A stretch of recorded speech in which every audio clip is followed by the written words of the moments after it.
Cher, it's in his kiss. It's just come up to 10 past 10 here in BBC Radio Scotland. Now from Buckingham Palace to Hollywood sets, my guests today have photographed some of the most famous and fascinating faces on the planet. Together, Hugo Jones and Cambridge Jones have captured just about everyone from Her Majesty Queen Elizabeth to Margaret Thatcher to Michael Jackson.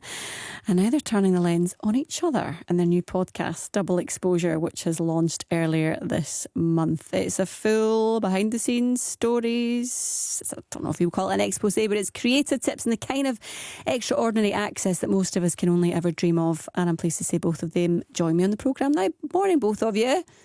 Hi, good morning. How are you? Really good, thanks. Really good. I mean, it's tricky, isn't it, I would imagine, Hugo, because you want to tell these amazing stories that I would imagine you've got up your sleeve, but there's a real balance between making sure you've got the. Very nice of you to point that out, and it's also lovely that you're going to try and tempt me to say things I probably shouldn't. No, but you can test me. But so tell me then, the royals. So you've photographed pretty much everyone who is everyone. Queen Elizabeth, King Charles, you name it. What was that like when you go into a room, Queen Elizabeth is sitting there, and you have to capture the essence of her?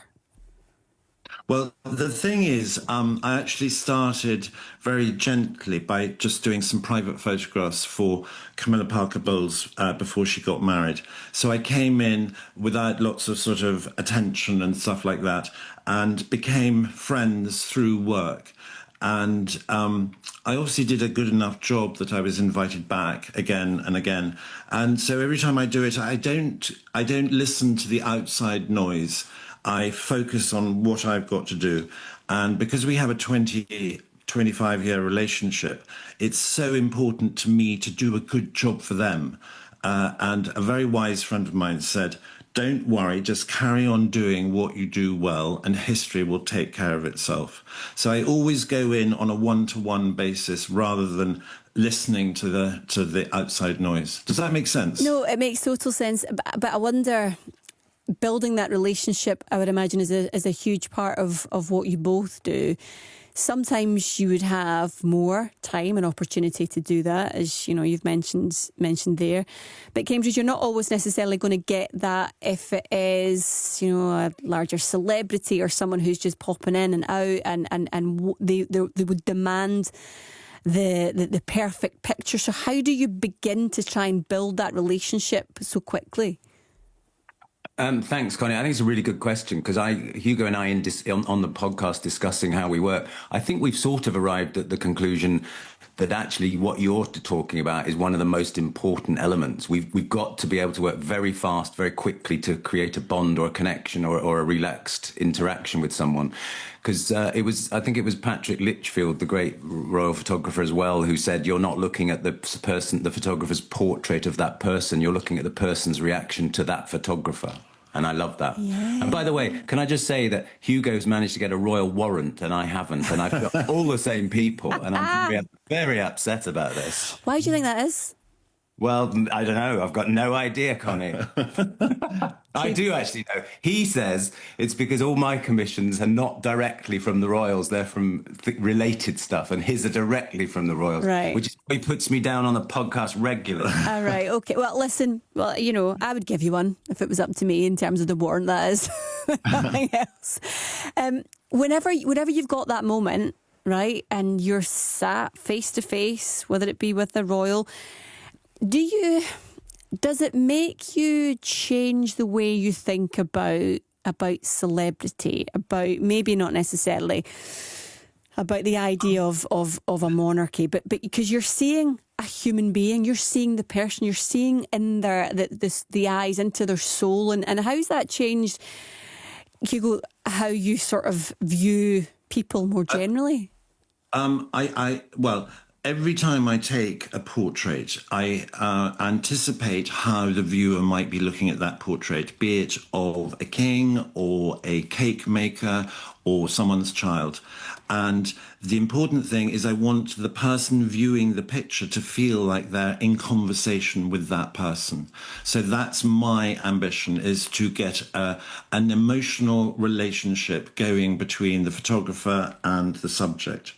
And I think it works because, well, I just do. I don't know how it works, to be quite honest with you. That's my secret trick. I don't really know what I'm doing, but I do really enjoy it, and I get asked back time again. Can I second that? But can I also say, Connie, that I think this notion of the sort of status of the celebrity is really interesting, and we've also talked about this in one of the, we've done 16 episodes, although not released yet, and in one of them we talk about sort of not letting the celebrity's status and stardom get in the way of two people with a job to do. So the photographer's there, the subject's there. We often talk about the fact we don't go in and say, your last film was terrific, or aren't you a good king? We just let them sort of say, you know, you're a human being, you want a good photo, I'm a photographer, let's get on with this. And that way we sort of keep it more natural and more human. And tennis is very much in the news at the moment because of Wimbledon, but it's a bit like a tennis match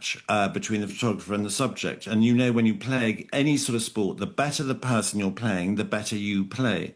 And that works in photography as well. You give them energy and they give you energy. Yeah. And energy is a really important part of photography because you want to, again, get that emotion captured in the photograph. So I go in with a lot of energy and hopefully and generally they hit it back. Right. My next two questions are for both of you. Right, so feel free, whoever wants to take it first. But the idea of not necessarily the favourite person that you've sat with or that sat for you, but the person that you've enjoyed photographing the most. Cambridge.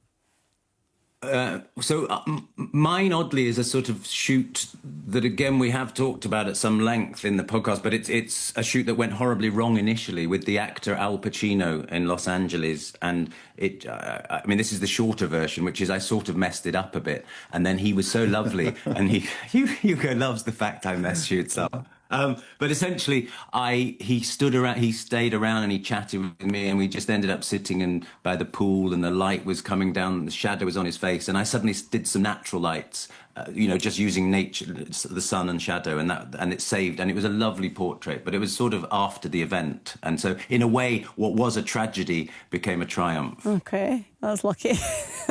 Yeah, it's not always the photograph itself, though, because I was very lucky. I was at a wedding where the singer after dinner, while we were dancing, was Lionel Richie. And the host, who was a friend of mine, said to Lionel Richie, listen, after midnight, could you just say happy birthday to Hugo, our photographer? Because it is his birthday on Sunday morning. And Lionel Richie actually grabbed the microphone, said happy birthday, and then sang Easy Like a Sunday Morning. Oh. Celebration of my birthday. Nice. Well, there was some photographs, but actually for me, that was really cool. And sometimes when I'm driving along, he comes on the radio and sings that song, and I'm like, yes, yeah. He's singing it for me again. That, again, is a fortuitous sort of turn of events. What about someone that you've been most surprised by, someone that you thought, right, I've got a sort of preconceived idea? And I guess the royals are part of that, because even though, as Hugo, you were saying that you've got a relationship and that's been built up over a long time, there will still be an expectation of how someone is in your head because of things that we've read, things that we've seen. But who have you thought, actually, they're not that good or bad? Do you know a painter who's now died called Lucian Freud? Oh, yeah. And he was sort of known for having these eagle eyes and being quite a sort of hard man. And I went to photograph him, and I arrived early because I knew he was a punctual man. And I had it all organised. And actually, we'd taken the photograph within about 20 minutes, which is unusual for me. But I knew I had to be quick, and I knew what I was going to do. But I didn't leave his studio for about 3 hours because he was so interesting and so chatty. And I really enjoyed it, and it completely changed my opinion of him. The only disappointment was I slightly hoped he was about to say, you know what, I want to paint you. But he didn't. But I still really liked him. I still really liked him, even though he didn't want to paint you. Right. But then when you know his paintings, probably I wouldn't have enjoyed it. Yeah, well, we'll never find out, I suppose. But Cambridge, what about you? I think mine would probably be Mark Knopfler from Dire Straits, who I was sort of... I think there's an important lesson in it. It was quite an early shoot for me, and there's an important lesson, which is, however brilliant they are at guitar or being a star, they're not necessarily going to love being photographed. And I was finding it quite hard to get a good shot out of him, to the point that I went back into the sort of engineering room in the studio and said, is he okay? Am I doing something wrong? What's going on? And his manager said, oh my God, no, he's loving this. This is great. And I think you just have to understand that different people have different levels of sort of energy and givingness. And Mark's idea of fun is not being photographed. Yeah. So that becomes my challenge. So I was, I just, at that early stage of my career, I just thought everyone who's a star must love this and must be good at this. But actually, very few people love being photographed. You know what's really interesting about taking portraits is if you go in with too much of a fixed idea of what you want to do, you won't really come out with as good a portrait as if you go in and collaborate with the person that you're photographing, allow them to contribute to the portrait as well. Obviously, you have to know how the cameras and lights and everything works, but it's really good. And going back to that thing of tennis, let them get involved as well. And you have no idea really where it's going to go after that. But generally, because they've worked with you, not for you, you'll get a real portrait. Cambridge, what was Nelson Mandela like? So no, I never got to do that shoot. I have a letter from him asking me to go and shoot him and Bill Clinton in South Africa, and it never. It's my greatest tragedy is that never happened. Yeah. And so I have this sort of. If I've ever asked what's sort of my greatest regret, it's that shoot, and I think it was because Hillary Clinton's campaign kicked off and Bill Clinton got behind her and never went to do whatever it was they were asking me to do it for. So it's the one that got away. Yeah, my sore spot, my pain. Scratch that. I'm like, well, that's part of what we do here as well. It's all about sort of working through we like to give tips on our podcast because it's not necessarily for photographers. It's for anyone who has any interest in photography, which we've worked out is probably the most democratic art form around because nearly everyone has a mobile telephone, so nearly everyone has a camera, so everyone's doing it, which is not the same as being a baker or a sculptor or a ballet dancer. So we like to give tips to people. And one of the tips, which is slightly what I was just talking about, allowing the subject to collaborate with you. It doesn't always take hours and hours and hours to take a decent picture. Sometimes it can be really quick.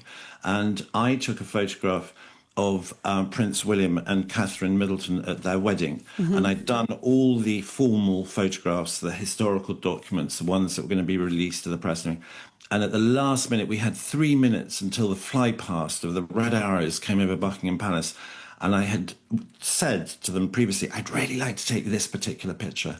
And they said, if we've got time. Anyway, 3 minutes, not long. And what we did is they sat down on the steps and all their bridesmaids came in and sat and stood around them.